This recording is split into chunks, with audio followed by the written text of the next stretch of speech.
Bonjour Goma, bienvenue dans ce direct des Congo Live Télévision. Nous sommes en direct de Goma où vous nous suivez.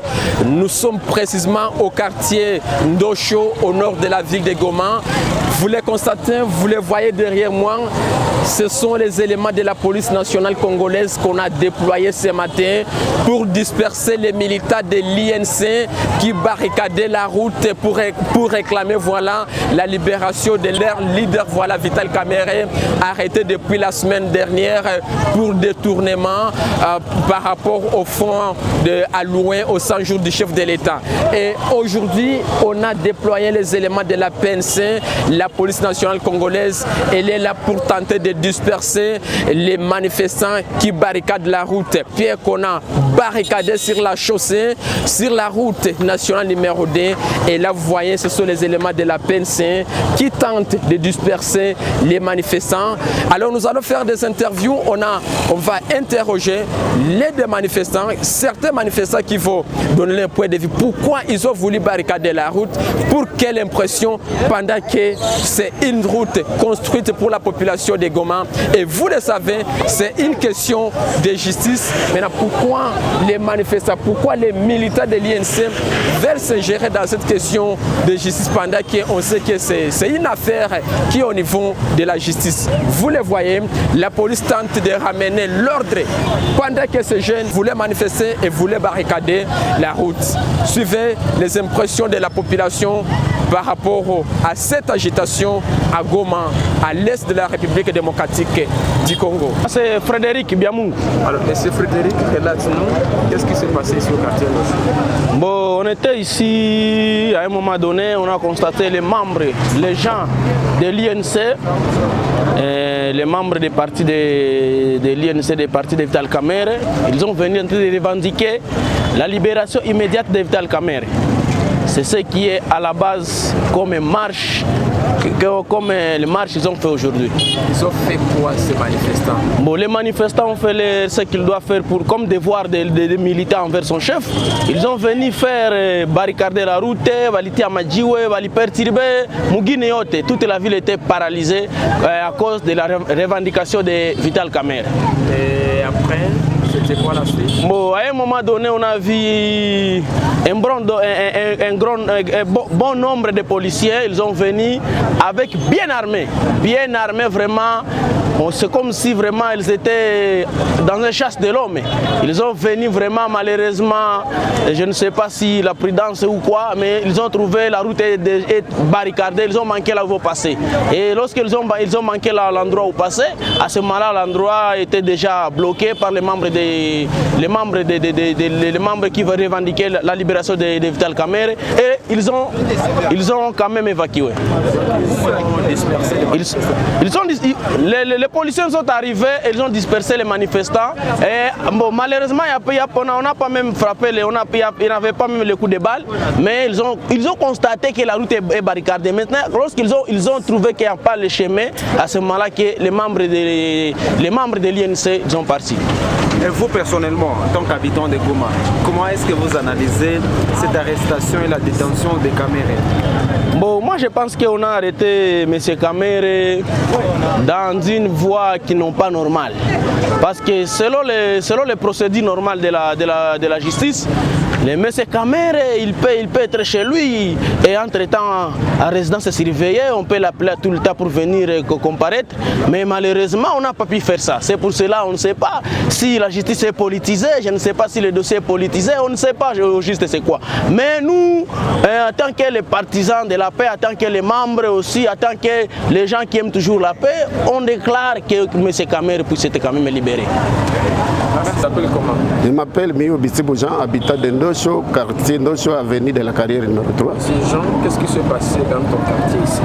Probablement, j'ai vu les gens, un groupe de gens qui venaient du quartier Ndosho vers le haut, descendant en criant Babile, Babile. Ils ont mis des pierres dans la route, je ne sais pas, je ne savais pas leur objectif. Oui. Et ensuite, c'était quoi la suite? La suite, c'était comment il y a des policiers qui étaient venus de garde, qui sont passés, ils ont trouvé les gens en train de mettre les pierres dans la route. Alors, Ces pollutions ont dispersé la foule. Alors pour la deuxième occasion, après avoir dispersé la foule, il y a un autre groupe d'individus, un gros groupe d'individus qui est passé. En passant là-bas, alors ils ont mis des pierres dans la route, ils ont barricadé, ils ont tout fait. Alors la police a intervenu vite et c'est pourquoi nous sommes ici à ce moment-là. Alors il y a ceux qui disent que ces manifestants voulaient la libération des caméras, selon vous? Moi je ne pense pas que la libération doit prévenir de leurs manifestations. La libération doit provenir de la justice. Si réellement l'autre a plaidé non coupable, je pense qu'on doit le libérer. Mais s'il a plaidé coupable, on doit l'arrêter et remettre tous les biens de l'État qu'il a saisi. Et quel message pouvez-vous lancer à ces manifestants? Bon, le message que je lance à tous les manifestants, la population qu'ils sont, bon, je leur dis qu'ils n'entrent pas dans les problèmes des politiciens.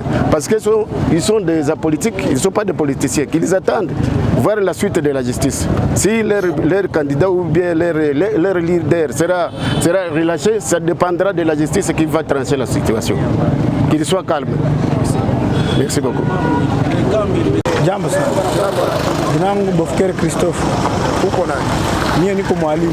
Kitu gani kilipatikana? Bon, sisi tuliamuka asubuhi hapa Ndosho depuis ma 5h. Tuko tumjuni kwa pembeni, pasikia watu wanaanza tia majomu barabara. Tukakuya tunauliza ni fujo gani? Juu mzee kamera iko mu prison juu balimusingizia aliiba makuta. Sisi tunawaambia bie muko ndani ya mtu abiweza. Wanasema hivi nil de dessus de la loi. Loi ni loi.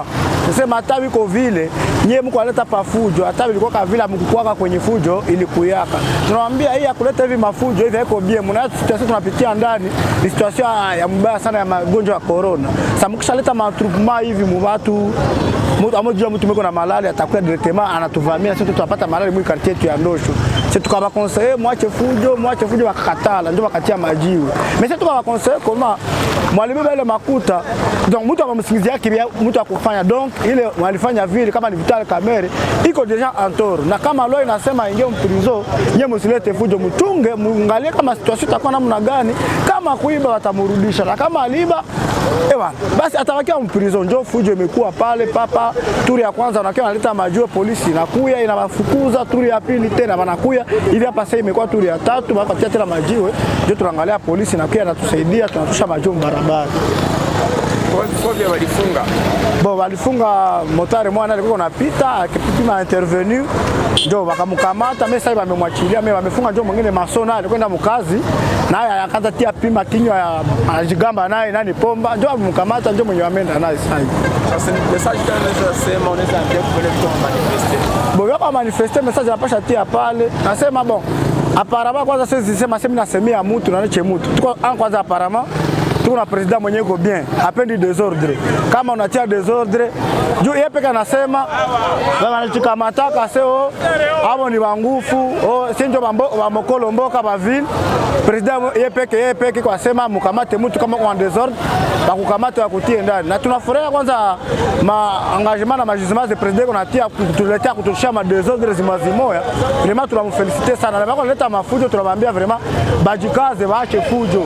Ile fujo kunatia haina maana, bajikaze waache fujo. Ndio iko pale message inapasha patia wale wandugu wakaleta fujo. Bajikaze waache ile fujo. Fujo haina maana. Loi iko pale juu kujije mtu mwenye kuna kosa. Sasa c'est lo wewe unaona wale manifester tuko na raison ya manifester wale. Wenye bako na manifester kwanza apparemment tunasema habana raison. Juu na kila mtu yote kunapita anasema vraiment kisha sikia ile message habana raison ya kumanifester. Habana preuve inapasha manifester ndani ili preuve fulani. Ni fujo tu haina maana, hapana tusumbue me habana raison ya kumanifester. Mimi nilikuwa niko nashuka, mimi nafika 3 pa yote, mimi nakutana maibu iko mingi sana mbalabala. Mimi nakutana ba policier bako mingi mbalabala, bako natupa malacrimogène. Nilikuwa siajua ke ni juu ya nini. Mina après kufanya investigation mina kutana ke balifunga balabala juu batu ya magari bana greve juu balifunga mode. Ansua mode kama alifungiwa abakumfunga purie. Kama walimufunga manake huko makosa fulani zenye ziliacha bana mfunga. Kwa sasa tueleze tueleze, wanasema watu wengine walimarshe juu ya kulomba liberation ya Kamere, tunaona wengine wanadisperse na gazi la kimojeni. Kwako unasema nini? Wale watu wanaomba liberation ya Kamere ni bajinga. Juu Kamere depuis gouvernement ya Joseph Kabila, Kamere alikuwa anatumika. Gouvernement ya Kisekedi inaanza, Kamere iko natumika. Abakumufunga kubure, walimfunga juu ya makosa yake. Na mtu akifanya makosa wanapasha pinire makosa, mea wapinire mtu. Manake makosa yake wakati yenyewe watapata nini solution ya makosa yake watamulibere. Ule mwenyeko na greve juu bamufungule, akili yake njoo haiko fasi moja.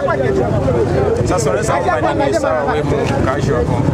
Mie sa vile mkaji na mimi niko na besoin ya hii nchi yangu, na mimi naomba serikali ishurulike na ile mambo ya Kamere, baifuatilie answake mwingine asikie ingia mwile vituko yenye Kamere anafikia ndani. Jina langu Charles Celeste Lwendo. Sisi tulilamuka tu kunyumba usubuhi, tunashuka kwa barabara shitende kwa makazi, tunakutana tu fuyo watu wako natia maibu barabara. Tunajiuliza ni probleme gani? Hawa kila mtu iko naeleza mfaso zake. Walifunga barabara juu ya Kamere, bana greve juu ya Kamere wanamfunga. Wanafunga barabara juu wanapenda hivi ya corona, kila mtu hakuna kazi. Makina kuwa mwingine na wanasema seme juu ya kae zenye ziko Goma wapata makaa, wache watu waende mu makazi. Ndio sasa sisi tukafika hapa kukiangalia wale watu, tunakutana ni kweli wako na greve juu ya Kamere. Kamere alikula aliwa franga ya pei.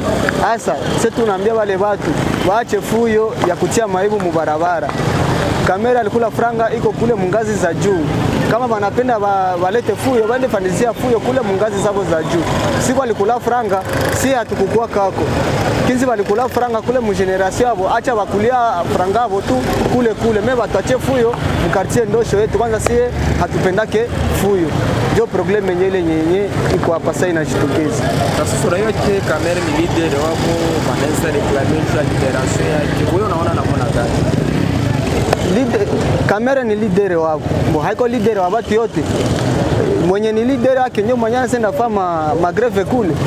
Na omwe waende fanizia magreve kule kwa mabiro zao za parti yao. Mimi basikie fanizia fuyo kwa makartie za watu kwenye hakuna biro yao. Kwanza Ndosho mwe accept hakuna biro yao. Ifale waende fanizia mafuyo kule kwa mabiro yao, kwa watu yao propre. Na kule ku gouvernement njo ku mairie njo kule wanaenda fanizia fuyo wande declarer kule. Mais ça vile senyo tunasibire ba mwa hii avenue quartier Ndosho. Uko na shipiti yako washatia maibu ku barabara, polisi inakuya inapiga makrimojelo kwa shipiti yako, bati mubaya inakupata. Ile haiko bia wande fanizia njo mafuyo ku mabiro zao. Na uko bana krimojelo balipiga. Hawakupiga makrimojelo, ni sawa vile tu wanakuyaka tu ile intimidation ya kupiga makrimojelo masasi upate ile bali perdi na hukukwaka mubi yako siku alibaka franga. Haviko bien.